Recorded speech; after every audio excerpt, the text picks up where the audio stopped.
Ang bawat guhit sa mapa ay may dalang lihim, mula sa pag-angkin ng lupa hanggang sa mga kasunduan sa langis habang nagyoyosi. Ganito itinayo ng Amerika ang imperyo, habang iginigiit na ito'y simpleng pagbuo ng koneksyon. Una, nagtapos ito sa ilog Mississippi, kabado habang nakatingin sa kabila kung nasaan ang hangganan ng Espanya.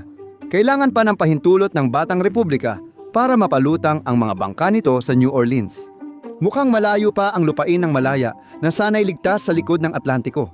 Pwedeng panoorin ng United States ang drama ng Europa, may popcorn habang winawasak ni Napoleon at Britain ang kontinente. Kailangan talaga ni Napoleon ng pera noon. Mahal ang mga kanyon at dagdag gastos pa ito sa mga imperyo, kaya tumingin siya sa kanluran. Noong 1800, binawi niya ang teritoryo ng Louisiana mula sa Espanya.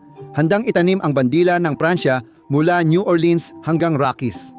Pero may ibang plano ang tadhana. Kalahating milyong inaliping tao sa San Domingue na ngayon ay Haiti ang nag-isip. Bakit Europeo lang ang may karapatan sa revolusyon? Pinamunuan ni Toussaint Louverture, lumaban sila at nagtagumpay. Lahat ay mahilig sa kwento ng mga dehado. Sa huli, naglaho rin ang imperyo ng France sa Caribbean. Literal na walang asukal, walang pera at walang pangarap para sa French America. Pero may isang kasunduan na nagbigay daan sa lahat ng ito. Ipapaliwanag ko kung paano naging imperyo ang Amerika at bakit pinutol ni Napoleon ang kanyang pagkalugi. Ibinenta niya ang Louisiana kay Thomas Jefferson 828,000 na milya kwadrado sa halagang $15 milyong o tinatayang 370 milyon ngayon. Presyong parang garage sale para sa kalahati ng kontinente. Biglang lumaki ang United States ng doble. Naging pangunahing kalsada ng Amerika ang Mississippi. Hindi na kailangan magsabi ng por favor sa Espanya. Nakakatawa, kinailangan ni Jefferson gamitin ang magarang sistemang pinansyal ni Alexander Hamilton para mangyari ito.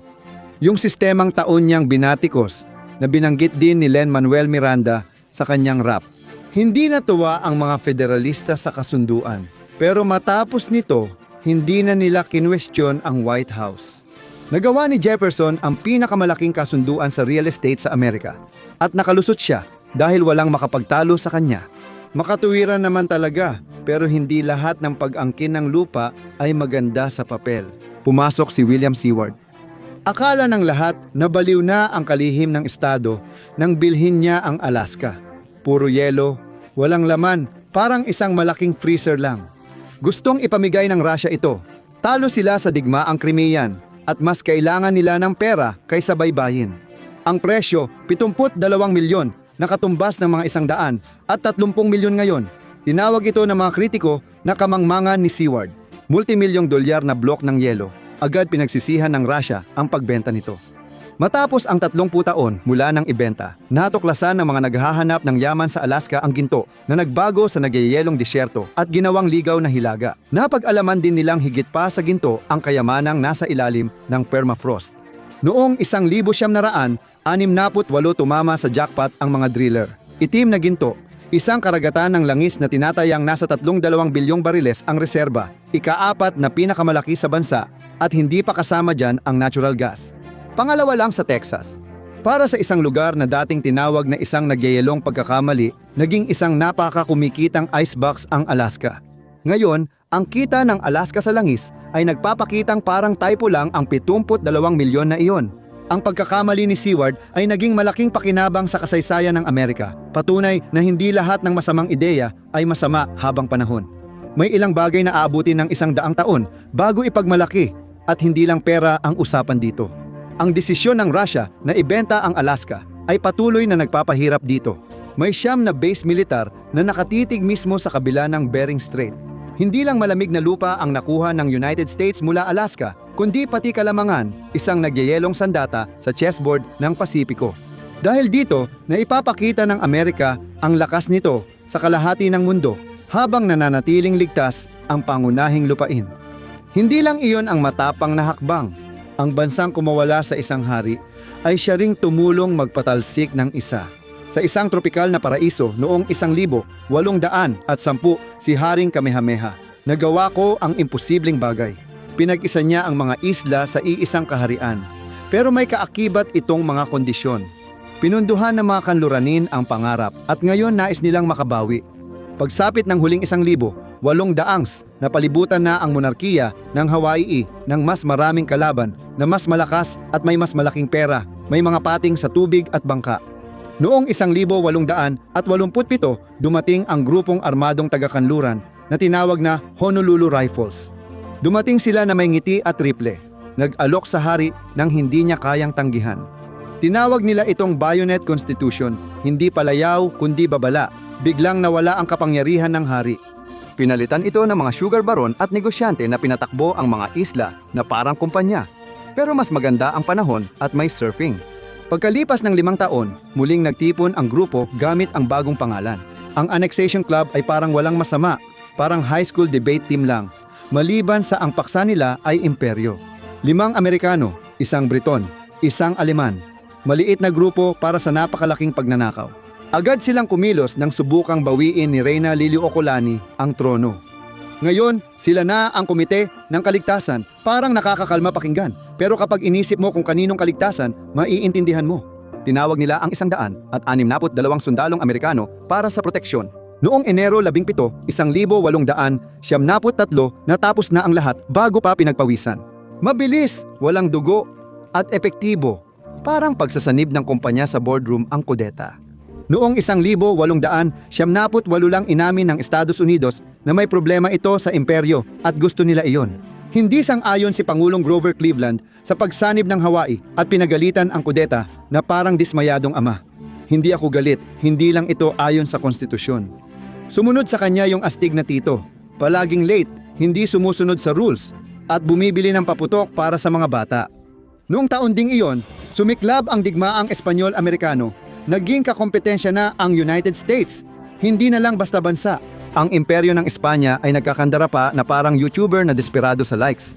At dumating ang Amerika na parang si Mr. Beast. Mas malaki ang budget at mas maingay ang ugali ng mga YouTuber na may pagkasosyopatiko pa. Kung nag-e-enjoy ka sa mga malalalim na talakayan tungkol sa mapa, siguraduhin pindutin mo ang subscribe button. Ito lang ang pumipigil sa aking panloob na kumpas na magwala. Sige, nagsimulang mangolekta ang Estados Unidos ng mga teritoryo na parang nag-iipon ng mga Pokemon card. Cuba, Puerto Rico, Pilipinas, Guam.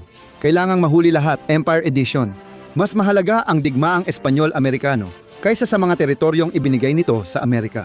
At mula sa kaguluhan, sumakay si Theodore Roosevelt, ang matapang na mangangabayo mismo. Kalahating sundalo, kalahating palabas, 100% bigote, isang digmaan, isang kabayo, instant na sikat. Sino pa ang kailangan ng TikTok? Tinangkang ilibing siya ng mga kalaban sa politika, ginawang gobernador ng New York at vice-presidente. Perpektong paraan para siyang abala at malayo sa kapangyarihan, hanggang barilin si McKinley. Bigla, ang taong hindi nila makontrol ay nakaupo na sa Oval Office. Si Roosevelt ay laging nakatingin sa labas, ganoon siya palagi. Sinubukan ng Pransya gumawa ng kanal sa Panama pero nabigo. Nakita ni Roosevelt ang problema at nag-isip. Tinanggap ang hamon shortcut sa pagitan ng karagatan, bisagra ng global na kalakalan at monumento ng tapang ng mga Amerikano. Laging may kagat ng lamok. Noon, kailangang umikot ang mga barkong biyaheng Atlantiko-Pasipiko sa buong Timog Amerika. 14,000 milyang biyahe paikot sa Cape Horn. Puno ito ng mga bagyo, pag-aaklas at paghihirap at magastos pa. Parang Amazon na sinusubukang maghatid ng package sa gitna ng bagyo. Gusto ni Roosevelt na baguhin iyon. Gusto niyang hamunin ang kalikasan at pabagsakin ito. Sa una, mukhang posible. Noong 1900 at 3 nakipagkasundo siya sa Colombia na may kontrol sa Panama, ngunit naging sakim ang Kongreso ng Colombia. Hindi sapat ang mga zero sa maliit na letra ng kasunduan, kaya pinatay nila ito at ang pangarap ni Roosevelt sa kanal. Hindi papayag si Roosevelt na tanggihan siya ng ibasura ng Colombia ang kasunduan sa kanal. Hindi siya naawa sa sarili, pinatunog niya lang ang mga buko niya. Ito ang taong nagboxing sa White House, nakipagbuno sa reporter at inakalang ang diplomasya ay ang mahinahong pagsasalita habang may hukbong dagat sa likod. Kaya kinuha niya sa sariling kamay ang mga bagay-bagay. Nagpadala siya ng mga barkong pandigma ng United States para obserbahan ang kilusan ng kalayaan ng Panama, na agad nagtagumpay pagdating ng mga iyon. Sa dulo ng 1,900 at 3 hindi na kinakausap ni Roosevelt ang Colombia. Nakikipag-usap na siya kay Felipe Navarilla, isang Pranses na inhinyero mula sa nabigong proyekto ng kanal. Na sa kung anong paraan ay kinakatawan na ngayon ang Panama Isang bansang hindi naman niya tinitirhan. Ano kaya ang tsansa nun? Nagkaroon sila ng kasunduan na maipagmamalaki ng sinumang real estate agent. Nakakuha ang Panama ng 10 milyon at taunang allowance. Nakuha ng United States ang permanenteng kontrol sa isang 10 milya lapad na suna ng kanal. Hindi masama para sa revolusyon na mas maikli pa kaysa sa flight mula Miami papuntang Panama City ngayon, kung saan ang 14,000 milyang biyahe ay 5,000 milya na lang. Lumiliit ang mundo, lumalaki ang Amerika, at nabigla ang heograpiya. Ngayon, ang Panama Canal ay nagdadala ng 6% ng kalakalang pandagat at halos kalahati ng container traffic ng Amerika. Ginawa nitong shortcut ang mapa ng mundo at binigyan ang United States ng pandaraya sa estratehiya. Ngayon, makakagalaw na agad ang Navy sa mga karagatan sa ilang araw lang, hindi na ilang linggo. Itinuring ni Roosevelt ang kanal bilang pinakamalaking tagumpay niya sa panlabas na pulisya at bihira lang nagtaka sa opinyon ng Colombia o Panama. Hindi humihingi ng permiso ang mga superpower basta nila binabago ang mapa. Opisyal nang naging miyembro ang United States sa grupo ng mga makapangyarihang bansa at ang kanal ang nagsilbing membership card nito. Sa huli na ibalik ang Canal Zone sa Panama. Pero hindi talaga nawala ang impluwensya ng Amerika. Nandyan pa rin ang United States Navy. Parang dating kasintahan na hindi makabitaw. Pero hindi lang heograpiya ang binago ng kanal. Binago rin nito ang kapangyarihan at nagbigay sa Amerika ng bagong sandata, ang dolyar. Si William Howard Taft ang pumalit kay Roosevelt noong 1900. Isang bigote ang pinalitan ng isa pa. Pumasok ang dollar diplomacy kapalit ng gunboat diplomacy. Mga pautang at kasunduan sa negosyo sa halip ng mga barkong pandigma. Kaunting putok, mas maraming bangko. Kasama si kalihim ng estado na si Philander C. Knox. Isang pangalan na parang mayaman at may kasalanan. Ipinatupad ni Taft ang estratehiyang pera muna sa Caribbean, Latin America at China. Sinubukan na ni Roosevelt ito noon. Sa Dominican Republic, pinalit niya ang mga pautang para makontrol ang kanilang adwana. Parang repo men na may dalang watawat. Hindi lang ginaya ni Taft, pinalaki pa niya ito. Pagkatapos, sa Nicaragua, pinabagsak niya si Jose Santos Zelaya na parang naglilinis lang ng espasyo sa Monopoly Board. Nagprotesta ang Kongreso, binaliwala ni Taft, pumirma ng executive order, pansamantalang nawala ang demokrasya, tapos ang issue. Pero sa China, pumalpak ang plano dahil masyadong malaki, hati-hati, at maraming imperyo ang nag-aagawan sa pwesto. Tinangkang bilhin ng United States ang impluwensya, ngunit tinanggihan ito ng China. Lalong lumala ang relasyon nila sa Hapon dahil dito, pero buti na lang walang masamang nangyari. Buti na lang hindi na ito nakita ni Taft. Naniniwala siyang kayang bilhin ng pera ang kapayapaan at magdudulot ng katatagan sa politika ang katatagan sa pananalapi. Siya yung tipo ng tao na mas gusto pang makipagkamay kaysa makipagsuntukan. Yung nauna sa kanya, hindi ganoon. Si Roosevelt hindi umaatras sa laban. Baril ang bumubukas ng pinto, pero pera ang nagpapanatiling bukas nito. 3 dekada ang lumipat ang parehong lohika mula barkong pandigma sa talaan ng pananalapi, gaya ng makikita natin mamaya. Balik tayo sa kanya. Si Roosevelt ay nakipagsagupaan sa Colombia at Panama. Pero ang tunay niyang laban ay dito sa Amerika, laban sa isang lalaking ginawang esport ng banggaan ang kapitalismo. Si John D. Rockefeller ay mayaman, sobrang yaman, lahat galing sa industrial na pagsabog ng Amerika. Pero hindi lang langis ang nagpapatakbo ng kanyang imperyo, kundi mga papeles, pabor at mga silid na puno ng usok. Hindi mas maganda ang produkto o presyo ng negosyo niya, kundi masaker lang. Noong huling 1871 na itatag ang South Improvement Company. Hindi kapansin-pansing pangalan, kakilakilabot na layunin, isang lihim na kasunduan sa pagitan ng malalaking kumpanya ng langis at malalaking kumpanya ng riles. Sa isang iglap, naging parang Pac-Man si Rockefeller. Binili niya ang isa't isa pang pabrika ng langis. Noong 1900, hindi lang niya pinapatakbo ang industriya ng langis, siya na ang mismong industriya. Noong 1900 at 6 kinasuhan ng Justice Department ni Roosevelt ang Standard Oil bilang iligal na monopolyo. Umabot ng ilang taon ang paglilitis dahil patuloy na iniiwasan ni Rockefeller ang mga subpena na para bang may allergy siya rito. Pero nang lumabas ang hatol, hindi naman tuluyang nawala ang Standard Oil. Parang nabuhay lang ulit ito.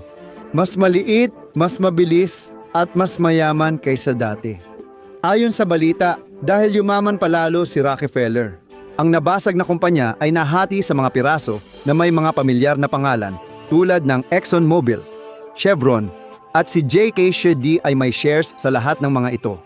Hindi bumagsak si Rockefeller kahit naging dominante na ang mga kotse sa Amerika. Nakaupo siya sa upuang balat habang pinapanood ang nabasag niyang imperyo na pinupuno ang bawat tangke ng gasolina sa Amerika, paikot ang bigote na parang kontrabidang karton.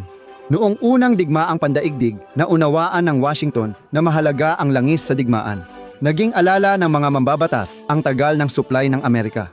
Punong-puno ang tangke, pero usok na lang ang kinabukasan. Sa kabutihang palad, nakatulong ang United States sa digmaan, kaya may utang na loob sa kanila ang Britanya at Pransya. Kaya siningil nila ang utang ng mga ito. Layunin ng Europa gawing parang pribadong samahan ang mga oil fields sa mundo. Binuksan ng United States ang pintuan at tinawag nila itong open door policy. Para sa amin, ang demokrasya ay mag-drill kung saan namin gusto. Nagsimula ito sa Iraq, kung saan pumasok ang mga kumpanyang Amerikano, British at Pranses. Noong 1928 na diskubre ng Standard Oil of California ang langis sa Bahrain. Pagkalipas ng 5 taon, sumali ang Saudi Arabia Texaco. Hindi naglaon, hinati ng mga kumpanyang Amerikano at British ang Latin America na parang business buffet. Noong ikalawang digmaang pandaigdig, hindi lang sagana sa langis ang United States, parang si Scrooge McDuck na sumisisid dito. Sinakop ng Alemanya ang Rusya para makakuha ng langis at inatake ng Hapon ang Amerika matapos putulin ng United States ang 70% ng supply nito. Ang taktika ni Rockefeller sa monopolyo ay naging global at gabay na ito sa foreign policy ng United States. Ngayon, hindi lang langis ang premyo, kundi ang buong mundo na mismo. Narinig mo na ba ang salitang Banana Republic noon? Hindi ito yung clothing store, kundi ang tunay nitong kahulugan. Nagsimula ang lahat sa isang totoong kumpanya ng saging. Seryoso, hindi lang nagbenta ng prutas ang United Fruit Company, kundi nagtayo rin ng imperyo. Mga riles ng tren, daungan, linya ng telegrapo, kalahati ng Central America ay naging bahagi ng kanilang supply chain. Hindi na simpleng pagsasaka ito, parang pagpapatakbo na ng bansa. May sariling watawat ang mga plantasyon, ito na ang pinaka-opisyal, at umaabot hanggang Washington ang mga ugnayan nito. Si John Foster Dulles, na naging kalihim ng Estado, ay dati ring abogado ng kumpanya. Si Alan Dulles, na magiging Central Intelligence Agency Director, ay nasa board ng kumpanya. Magkapatid na may posisyon sa magkaibang sangay ng gobyerno.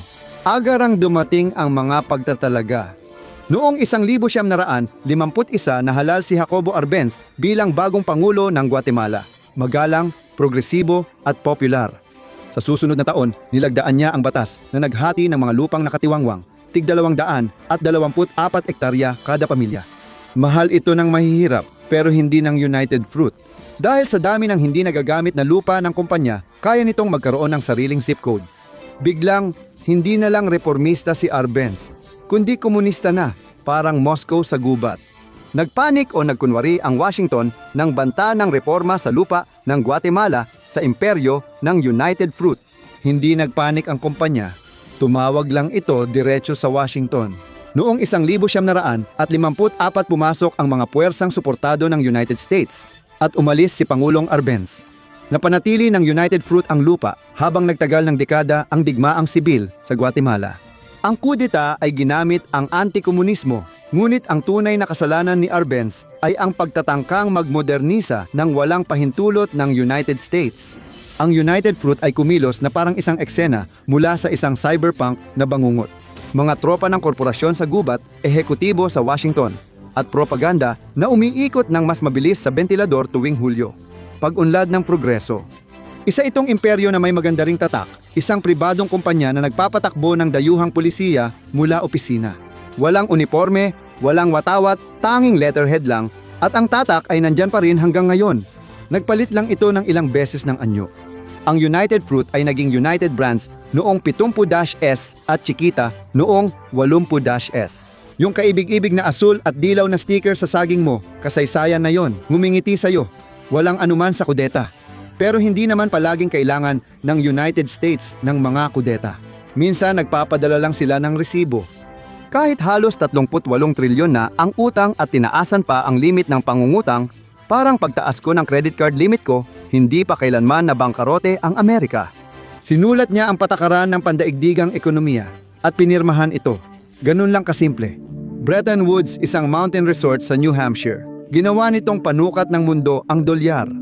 Noong 1944 dito, pinagpasyahan ang kinabukasan ng pera habang pagod at nagkakape. Layunin, pigilan ang muling pagdanas ng dakilang depresyon. Ang problema, walang nagkasundo kung paano. Dalawang lalaki ang nagharap sa isang panig.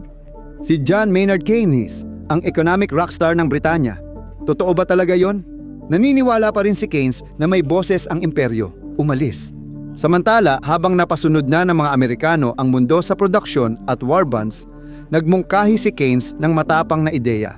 Isang global na sentral na bangko, clearing union, na may neutral na pera na tinatawag na bunker catchy. Maaaring manghiram ang bawat bansa ayon sa limitasyon at muling gagamitin ang sobrang pondo. Balanse ang pangarap, matatag ang layunin. Isipin mo ito bilang sosyalismo para sa kalakalan. Magalang, matematika at British. Ang plano ng Amerika ay mas simple, mas kontrolado. Kahit sa papel lang, isang sistemang suportado ng ginto at pambansang pera. Isang magalang na paraan ng pagsasabi na magtiwala ka sa amin at sisiguraduhin naming hindi mo kailangang basahin ang maliliit na detalye. Ngunit ang Bretton Woods ay hindi tunay na negosasyon, palabas lang ito. Hindi pumasok ang United States para makipagdebate sa imperyo ng Britanya. Pumasok ito para bawiin ito. Ang Amerika ay gumagawa ng doble ng eroplano at 7 beses na mas maraming barko kaysa Britanya, na ang mga Briton ang nagbabayad. Sa utang Amerikano, ang utang nila ay doble pa sa laki ng buong ekonomiya nila at utang pa ito sa parehong mga tao. Habang nakangiti, inuubos ng Britanya ang credit card nito sa Amerika. At para idiin pa, naka-estasyon na ang mga tropang Amerikano sa mga kolonya ng Britanya para sa seguridad. Malinaw na ang imperyo ay nagwawagayway pa rin ng Union Jack, pero nasa Washington ang mga susi. Kaya nakuha ng Amerika ang ginto, literal. Nanalo si Keynes ng ilang round sa Bretton Woods, pero si Harry Dexter White ng United States Treasury ang nag-uwi ng tropeyo. Noong 1945, natupad ang bersyon niya. Ang currency ng mga miyembro ng International Monetary Fund ay gagalaw sa loob ng 1% ng halaga ng United States dollar na nakapeg sa ginto sa 35 bawat onsa. Hindi ang pound, hindi ang mapanaginip na bangkero ni Keynes, kundi ang dolyar, ang bagong panukat ng mundo, ang nagbigay sa Washington ng mas higit pa sa kapangyarihan ng isang imperyo. Dahil dolyar ang pamantayan ng mundo, nagawang buuin muli ng Amerika ang Europa, pondohan ang kaalyado at bumili ng impluensya, kilala bilang dollar diplomacy. 20, pareho pa rin ang yabang, mas kaunti na lang ang gunboat. Pero noong 1971, pinutol ni Nixon ang gintong pamantayan sa kalahati. Natapos niya ang pagpapalit ng dolyar. Inaasahang babagsak ang sistema, pero hindi naman nangyari, di ba? May reserbang plano si Nixon na nakabatay sa langis at kumpiyansa ng mga Amerikano. Sanay na ang United States sa ganitong uri ng kontrol sa tradisyonal na paraan.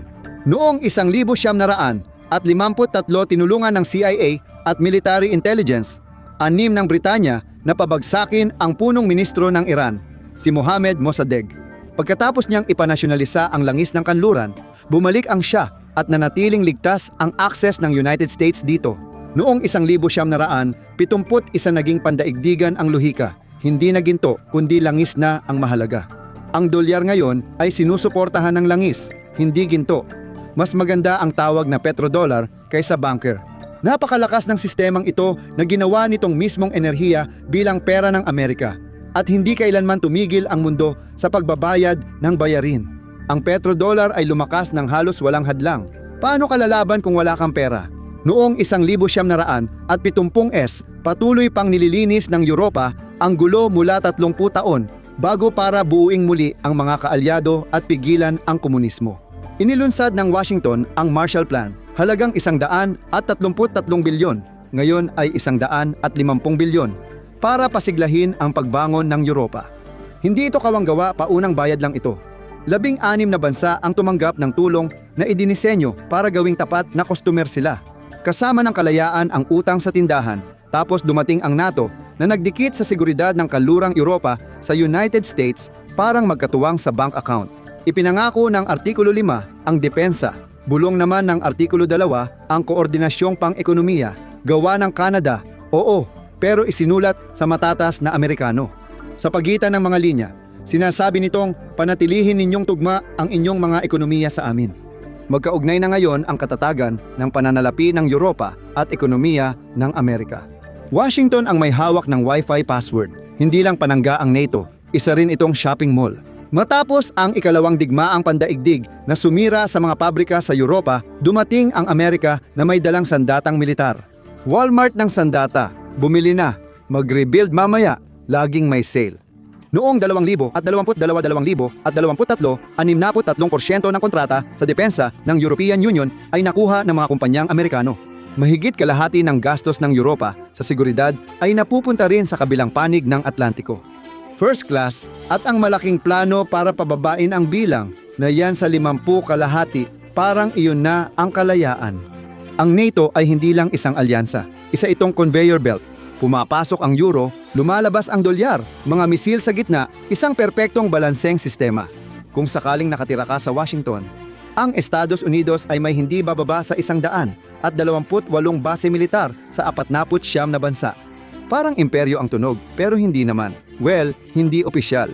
Hindi ito mga pananakop, kundi mga pakikipag-partner. Inaanyayahan ng host countries ang tropa, minsan sila pa ang gumagastos. Ang Japan ay gumagastos ng 86 na bilyon tuwing 5 taon o 75% ng gastos para mag-host ng pinakamaraming sundalong Amerikano sa mundo. May bayad sa renta, kasama na ang mga watawat. Pero nagkakaroon ng alanganin pagdating sa mga base. Dahil hindi palihim ang mga tangke, natutunan ng Washington na magpakita ng lakas sa ibang paraan. Habang kumukonti ang sundalo, dumarami ang billboard culture. Ginawang soft power machine ng Amerika ang Hollywood. Si Edison gumawa ng kamera. California nagtayo ng imperyo. Umalis ang mga pelikula maker sa East Coast para iwasan ang bayad sa patent ni Edison. Pagkatapos, dumating ang malaking plot twist. Pinalayas ni Hitler ang mga artistang Hudyo mula sa umuunlad na industriya ng pelikula ng Germany, isa sa pinakamagagaling sa mundo. Tumakas sila papuntang Amerika, nawala sa mga Nazi ang kanilang mga gumagawa ng pelikula, at sa huli pati ang digmaan mula roon. Hindi lang pelikula ang ginawa ng Hollywood, kundi pati mga alamat. Lahat ng 50 pinakamalalaking kinita na pelikula ay galing sa mga studio sa United States. Noong 2024, ang mga Amerikanong produksyon ay nakakuha pa rin ng 675 sa pandaigdigang box office, bumaba mula 856 noong 2014. Pero sapat pa rin para magmukhang prangkisa ang kalayaan. Kahit teknolohiyang Amerikano ang streaming, nagbago ang mensahe dahil sa medium, hindi ba? Iwinawagayway pa rin ang bituin at guhit, ngayon ay nagbabuffer na sa 4K. May higit 301 milyong subscribers ang Netflix sa buong mundo. Oo, maraming ang Japanese at South Korean na palabas, pero huwag mong lokohin ang sarili mo. Amerikano pa rin ang pangunahing nag-e-export nito, may subtitles nga lang. Walang sinehan o salas, cellphone lang. Imperialismong kultural na may autoplay at karamihan sa mga cellphone na, yan, Amerikano pa rin sa loob. 1.4 bilyong tao ang gumagamit ng iPhone, kaya isa sa 5 tao ay nasa Apple ecosystem. Yung natitirang 3.6 bilyon ay gumagamit ng Android software na pagmamay-ari ng Google na ang punong tanggapan ay nasa California. Pati Samsung phones, gumagamit ng American code. Ang imperyo ay umaasa sa mga update at paminsan-minsan ay nagpapainit pa sa Google na kumokontrol sa 70% ng global search traffic. Ang salitang Google ay naging isang pandiwa, mukhang masyadong matagal ang magsaliksik. Sa Tokyo, Paris at Sao Paulo, ginagamit na ng mundo ang Ingles sa pananaliksik. Lahat ng paghahanap, kuryosidad at pagpanik sa gabi ay dumadaan sa parehong server sa Silicon Valley. Oo, mas maraming datos ang kinokolekta ng China. Pero parang bouncer sila, maingay, agresibo at chinecheck ang mga identification. Ginagawa naman ito ng United States na parang butler, magalang, tahimik at hawak na agad ang iyong telepono sa isang pilak na tray.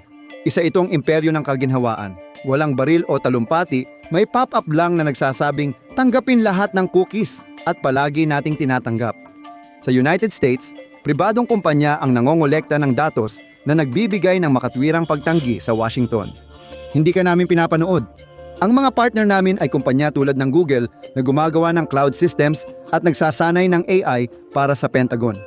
Nagsusubcontract ang Silicon Valley para sa imperyo. Hindi lang malabo ang hangganan ng gobyerno at negosyo, in-outsource na ito. Nagsimula ito noong Cold War, nagsama ang siyensya at paranoia sa isang double date. Ang 1,950S at 6 na PUDs ay naging high-tech na paligsahan. Kapitalismo laban sa komunismo. Pero mga rocket ang gamit imbes na mga referee. Ang mga Sobyet ang unang naka-score noong 1,957 gamit ang Sputnik, isang makinang na metal na bola na talagang nagpapanik sa Amerika. Nilikha ng Amerika ang National Aeronautics and Space Administration mula sa wala at tumawag ang National Aeronautics and Space Administration sa International Business Machines na may hiling, isang computer na kasya sa isang spaceship. Sabi ng International Business Machines, imposible yon. Binigyan sila ng National Aeronautics and Space Administration ng 26 na milyon at biglang naging posible ang imposible. Nakuha nila ang 60 libra na makina para sa Gemini rocket at gumana ito. Ang Gemini nagdala sa Apollo at Apollo sa buwan. Isang maliit na hakbang para sa tao, isang napakalaking kontrata para sa International Business Machines. Ang tunay na moonshot ay dumating nang ang mga mini-computer para sa kalawakan ang naging dahilan ng pagdomina ng Amerika sa teknolohiya. Apple, Microsoft, Intel, lahat ay nagmula sa karerang pinunduhan ng gobyerno para higitan ang mga Soviet. Ang Union of Soviet Socialist Republics ay gumamit ng propaganda poster habang ang Amerika ay naglunsad ng mga produkto. Hindi lang nagtapos ang Cold War sa mga parada ng tagumpay, nagtapos din ito sa mga operating system na wala ang martilyo at karit at sumindi ang logo ng Apple. Hindi kailanman kinailangang tawagin ng Amerika ang sarili nito bilang imperyo. Ang mga resibo na mismo ang nagsabi ng kwento. Mula Louisiana hanggang Silicon Valley, dumating ang pananakop kasama ang mga kontrata at lahat ay pumirma. Salamat sa pagsama sa akin ngayon. Sana ay nagustuhan mo ang video at kung gusto mo pang makakita ng mga ganitong video, mangyaring mag-subscribe at i-on ang notifications. Talagang malaking tulong ito. Salamat ulit at magkita tayo sa susunod sa MathPack.